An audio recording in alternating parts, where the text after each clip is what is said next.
Hi guys, it's Just Honest Fiction and welcome back to my channel. Today I'm going to be doing my October reading wrap-up.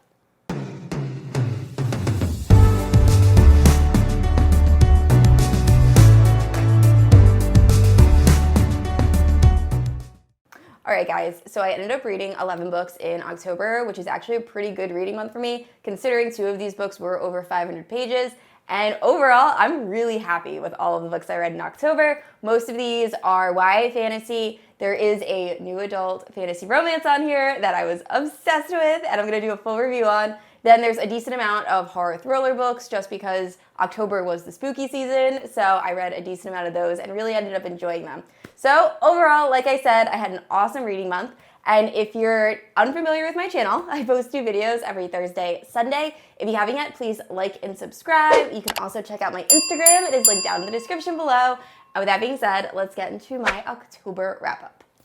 So I'm going to start off with YA fantasy. Like all of my wrap-ups, I will leave timestamps down below in the description if you're looking for a certain genre. Also, I just want to point out that my voice is super raspy, so I'm sorry. I've been battling a sickness for like 2 weeks now, and I really wanted to get this wrap-up filmed, so just bear with me. But anyway, the first book I read, which I swore I read in September, but apparently it was in October, is Defy the Night by Brigid Kemmerer. I loved this book so much. So this is a very loose Robin Hood retelling, and it's following Tessa and Corrick. And Tessa is a villager who's living in this very impoverished village that is currently being just decimated by this horrible plague that is killing off people. Luckily, there is a cure, which is moonflower petals. However, they are very hard to come by. And on top of that, the crown is kind of stopping the distribution, or is not distributing them as well as they should be. Or at least that's what Tessa believes. We're also getting the point of view of Corrick, who is the king's younger brother and right-hand man, who pretty much carries out the punishments for the king. So it's really interesting that we're getting both perspectives, and I really enjoyed that. Both these characters are very morally gray, and there's really not a right or easy decision when it comes to these moonflower petals and this whole plague in general. I loved this book. I hadn't read a YA fantasy book in a while, and this really rekindled and re-sparked my love of YA fantasy. It was such a good time, and I highly recommend picking this book up. All right, moving in to new adult fantasy, a new adult fantasy romance. I was gonna wait to talk about this book at the end, but I need to talk about it because I loved it, and that is A Shadow in the Ember by Jennifer L. Armentrout. This is the companion series, or the first book in the companion series to the From Blood and Ash series. Oh my gosh, it was so good. I'm actually really mad at myself because I waited to read this only because it was getting a little bit of hate on Book Talk, talking about like editing issues and stuff of that nature, and I didn't want to be disappointed, and now I'm mad at myself because I loved this so much. So this is following the original maiden, Seraphina, and she has been chosen to be given to as the consort to the god Nyktos, the chosen one, the god of death. And we're just following her story, and it's so good, and there are so many Easter eggs. If you're a fan of From Blood and Ash, I will say there are some slight writing issues that I didn't love. I feel like Jennifer L. Armentrout has written better books. I feel like From Blood and Ash might have been written a little bit better than this. Did that take away my enjoyment of this book at all? No, it didn't. Still loved it. Still cannot wait to continue with this series. And if you're a fan of From Blood and Ash, please read this book. It was so good. I'm gonna do a full video where I talk about this book. I'll do a full review, a spoiler-free book review. Then also my guesses to what I think is going to happen as we continue with the series and how it relates to From Blood and Ash. I just love this series so much. So yes, definitely 5 stars out of 5 stars. Highly recommend this. Please read this book. All right, and next up, I read another new adult romance that I swore I read in September, but apparently I read in October. I've definitely already talked about it on this channel, and that is Kingdom of the Cursed, which is the second book after Kingdom of the Wicked.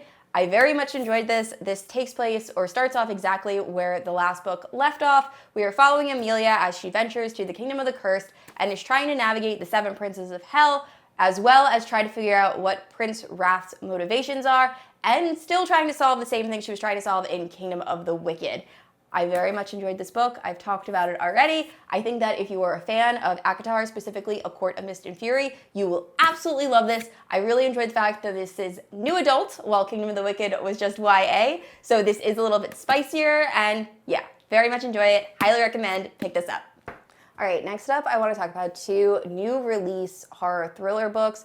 One of them I really did not enjoy, and the other one I really loved. So the first one is White Smoke by Tiffany D. Jackson.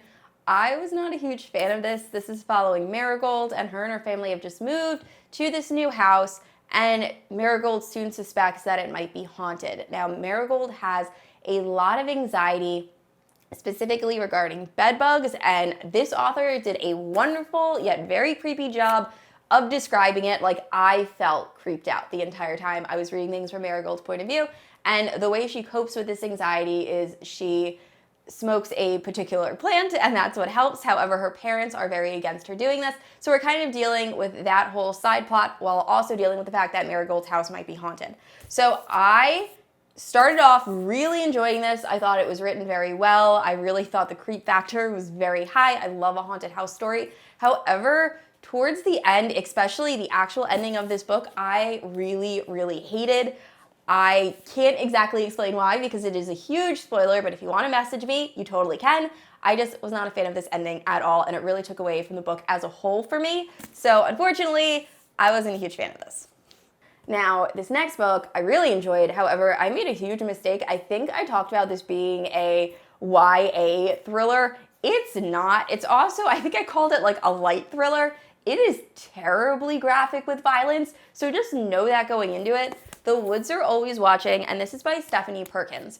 So this book was absolutely horrifying. However, it takes a very long time to get there. You're following 2 girls who have been friends forever, all through high school, but now one of them is going off, I believe, to California to go to college, and the other one's staying at home. So they're kind of struggling with their friendship, and they end up going on this camping trip to kind of salvage and just create good memories before they separate ways. So I would say almost 50% of this story is just building up these 2 characters and understanding their dynamic. But then when stuff hits the fan, it really does. This goes from 0 to 100 very, very quickly. Once it gets there, oh my gosh. So I think you're best going into this without having any idea what the horror actually is. This book was horrifying, terrifying. I remember I was in my car. I wouldn't get out of my car until I finished this book after I got home from work, just because I needed to know what happens. I really enjoyed this. I highly recommend picking this up. This is like the perfect creepy, eerie horror book, and it was just so unexpected, but I really, really enjoyed it.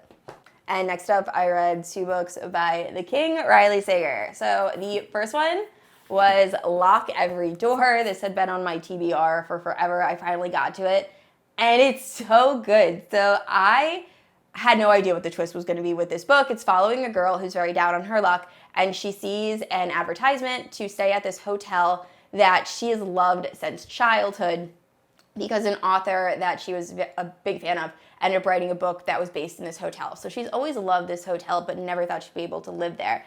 And then she gets the chance. So the only thing is, she is not allowed to ever leave this hotel room. She can leave. She cannot ever spend the night away from this hotel room. She can't have guests over, and it's very mysterious, and she's really not supposed to talk to the other residents of this hotel just because it's so private and the people there are very well known. And then things kind of get a little crazy. She ends up being friends with another tenant who is staying there who suddenly disappears, and now she needs to figure out what's happening at this hotel. And I love this. I thought this was so fun and such a good time. Definitely one of my favorite Riley Sager books. However, I was not a fan of this next Riley Sager book I read. I actually read this book for Camp Week and Ween and didn't really love it. And that is Final Girls by Riley Sager. I believe this was his first novel, and it was fine. It's just a little bit more predictable than his other novels. So this is following a girl who is the lone survivor of this massacre, and the media dubs her as a final girl, which is, I think, a very popular thing horror movies do. And she's just dealing with the notoriety of being a final girl. She also is in correspondence with 2 other final girls, and then she's just living her life, but she's not really handling it as well as she seems to be on the outside. And then one day, one of the other final girls is killed or dies, and they have to figure out what's going on. Is someone targeting final girls? Was this an accident? And it goes from there, and it's really just, I believe the main character's name is Quincy. It's really just following her dealing with the trauma of being a final girl. Like I said, I didn't love it. I called the big twist very, very quickly, which is something that I never am able to do with Riley Sager books. And the pacing in this was a little bit slower. I just wasn't a huge fan. And another horror book I read for Camp Week and Ween was The Troop by Nick Cutter. Oh my gosh, this book. So this is following a Boy Scout troop that go to the Canadian wilderness to go hiking or camping, and then this mysterious stranger stumbles upon their camp and things progress from there. I was not ready for what this book was. So I thought this book was more of like a Freddy, Nightmare on Elm Street, or not Freddy, Jason, Friday the 13th type vibe where it's this like mass murder. That is not it at all. I think it's better if you go in also not really knowing what this book is about. But oh my God, the imagery and the creepy feelings, and I felt so uncomfortable reading this book. Oh my gosh, it was disgusting, but also kind of made it a good way. I will say, huge, huge trigger warning for animal abuse. There is a character in this who is a bit of a sociopath, and he describes animal abuse in like a lot of detail. I really just kind of tried to skim through those pages, so big red flag. Honestly, if I wasn't reading this for Camp Week and Ween, I don't know if I would have gotten through it. I am very happy I read it. I think this is a book that is going to haunt my dreams for a little while. But if you're looking for a very creepy horror book, this is it. This is definitely will be right up your alley. Overall, like I said, I think in the vlog, I will never reread this book. But if you're looking for horror, this might be a good one to pick up. And the next book I read in October was a thriller, and it has been quite a while since I've read a really good thriller, and I very much enjoyed this one. It is Local Woman Missing, and this is by Mary Kubica, I believe is how you say her name.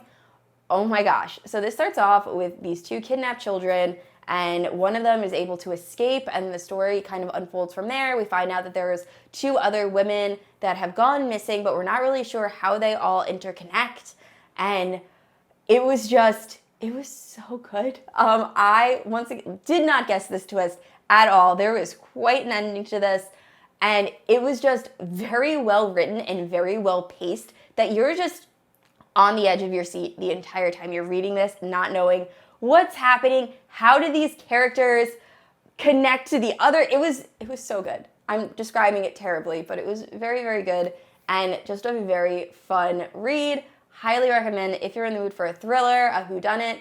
This is for you. Very much enjoyed it. And last up is a romance I read that is perfect for the Halloween season, and that is The Ex Hex, and this is by Erin Sterling. This is following a witch, Vivian, that when she is young, she gets her heart absolutely broken by this warlock named Reese, and to deal with it, she soaks in a bubble bath and makes up an Ex Hex, which she just does for fun. However, little does she know that 9 years later, when Reese returns to her sleepy little town, we find out that the Ex Hex might have some terrible ramifications, and it's just a very fun book. I really enjoyed this, and once again, perfect for Halloween. However, overall, just a very fun rom-com. I haven't read any in a while, so this was a really good time, and I highly recommend picking it up.